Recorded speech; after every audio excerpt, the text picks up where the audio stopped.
Dragon Ball is widely known for its visual appeal, and without a doubt, the first thing to catch your eye in this series is a character's aura.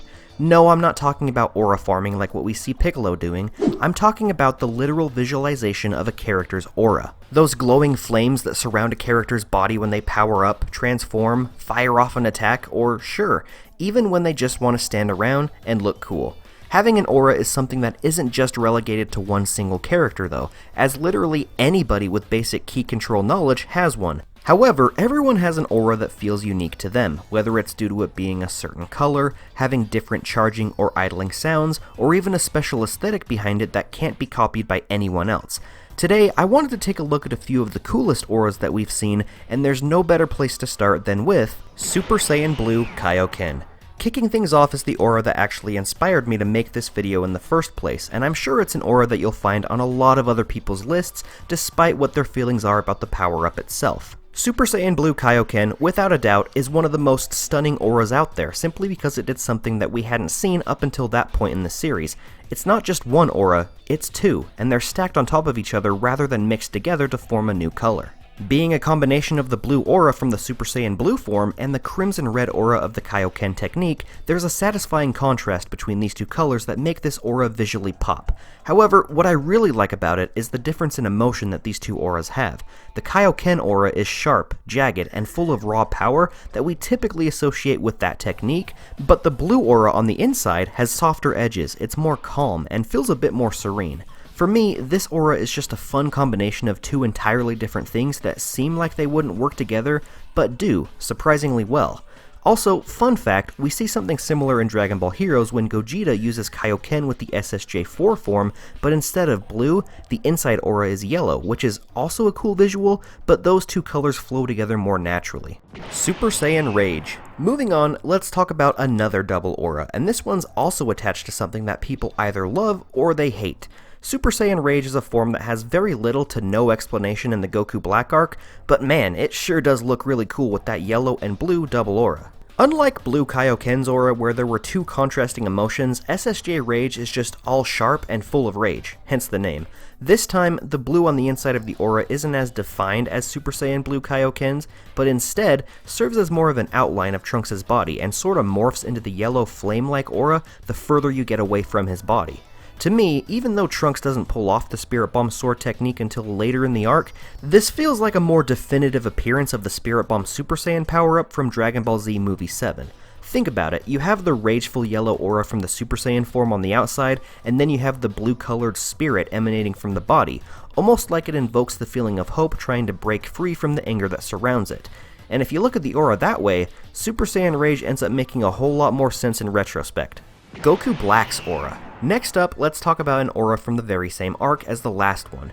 Goku Black has a very interesting aura, and an edgy one too, which is only appropriate given his name and personality. Unlike Goku, who has a light-colored and inviting aura to match his kind-hearted persona, Goku Black's energy is darker and more menacing, consisting of a purple and black mixture that gives off a gloomy vibe. All of Goku Black's energy attacks also have some sort of blacklight visual behind them to invoke the idea that these aren't attacks used by Goku, but instead by some sort of dark and twisted mirror version of himself. I also imagine that this is what Black Frieza's aura would look like whenever we see him in the anime or a video game, or hell, even the manga at this point. We just need to see more of him in general. Super Saiyan Rose. While we're still talking about Goku Black though, it would be criminal to not mention that incredible pink and purple aura that we see with his Super Saiyan Rose transformation.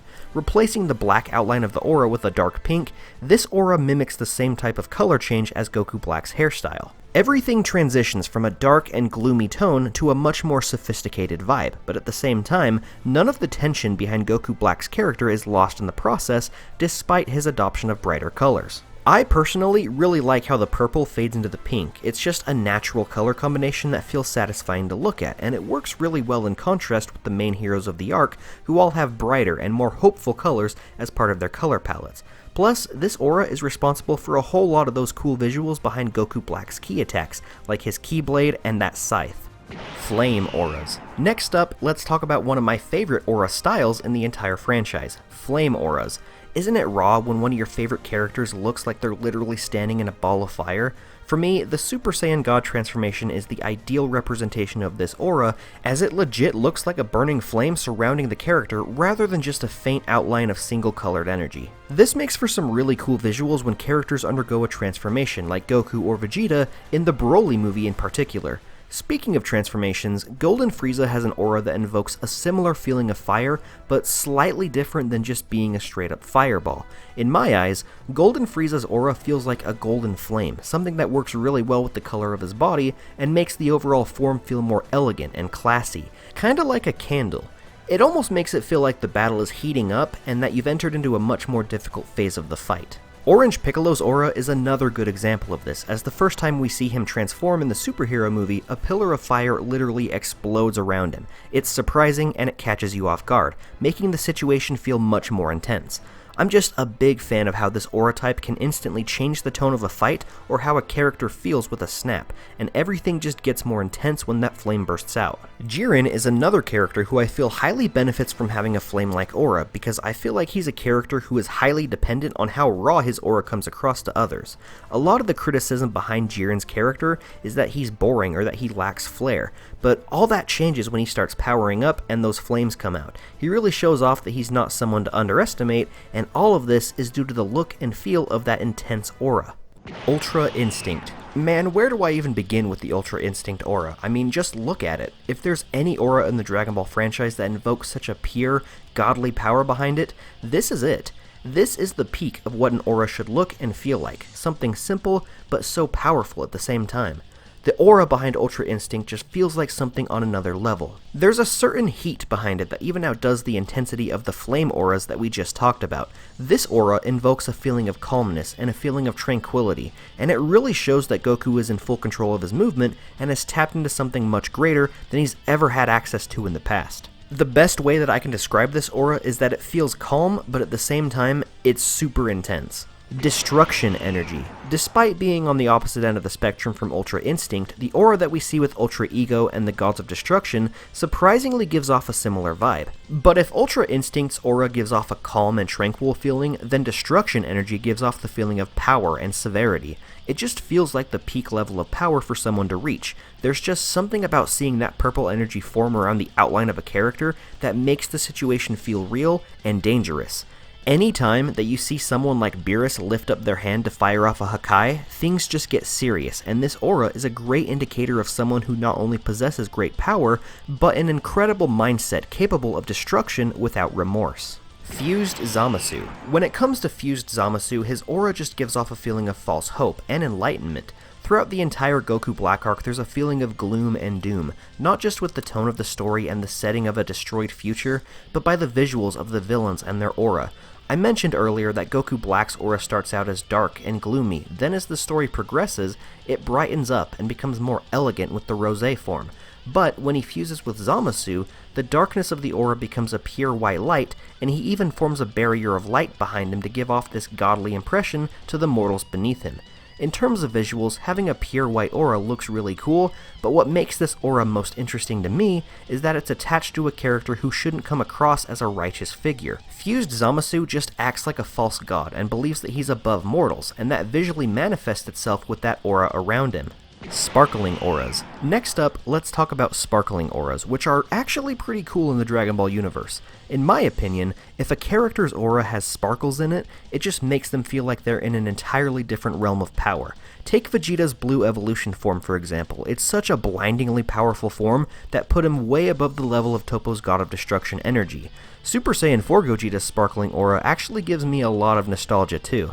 In the older Budokai and Budokai Tenkaichi games, he was always the strongest and fastest character that you could unlock, and he always had those sparkles floating around him to give off that feeling that he was on a way different level than anyone else. He just felt like such a mythical character because of that sparkling aura. I couldn't have been the only one who felt that way growing up.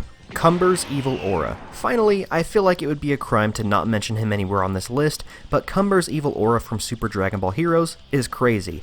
Not only does it look cool visually with the red and black color scheme, but this aura actually has a lot of functionality behind it that makes it useful in combat. For instance, the ability to corrupt other people makes this a very handy aura to have. especially if you're able to corrupt characters like Goku or Vegeta. On top of that, Cumber's evil aura also has the ability to morph itself into different shapes, like tails, claws, or anything else that can be used to attack.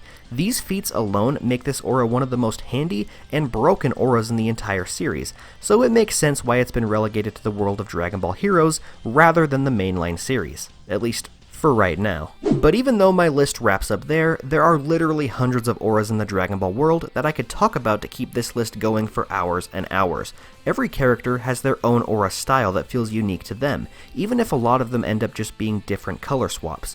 For instance, Ultimate Gohan's aura is just the traditional white aura, but it doesn't feel plain because when you look at the character and the form that it's associated with, it gives off a sense of calmness and purity, which explains why so many people called this form Mystic Gohan for so many years. It's just a clean aura. And then you have all the cool little additions to auras that make them unique, like the crackling electricity added to the Super Saiyan forms, the higher up the chain you go, or all the different shapes, textures, and other sounds that just fit with the personality of the character and make you realize, yeah, I could only see Majin Buu using this aura, or it makes sense why Garlic Jr. uses this one, or wow, this aura really makes Gohan Beast look powerful, and so on and so forth.